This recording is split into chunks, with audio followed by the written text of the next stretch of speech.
وخوي پەروەردگار ئاەتی دابەزاند لەسەری کە بە هیچ شێوازێک دوعا بۆ کەسی منافق و بێباوەڕ و کافر ناکرێت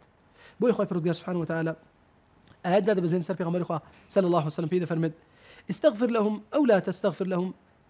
إن تستغفر لهم 70 مرة داوای استغفار و لێخۆشبوونی بۆ بکەیت و بۆی نەکەیت ئەگەر 70 جاری دیکەش داوای لێخۆشبوونی بۆ لە خۆی پەروەردگار بکەی فلن يغفر الله لهم ئەوە دڵنیابەی پێغەمبەری خوا صلى الله عليه وسلم خۆی پەروەردگار لێخۆش نابێت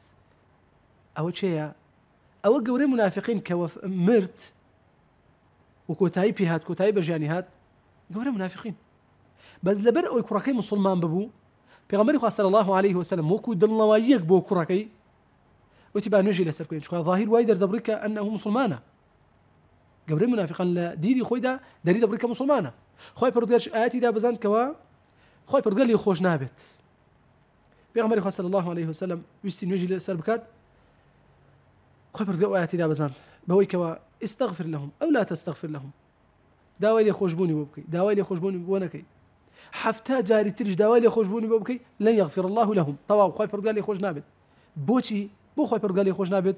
ذلك بأنهم كفروا بالله ورسوله ئەوانە بێباوەڕ بوون بە خۆی پەروەردگار و پێغەمبەری خوا صلى الله عليه وسلم والله لا يهدي القوم الفاسقين خۆی پەروەردگار هیدایەتی قەومێکی فاسق نادات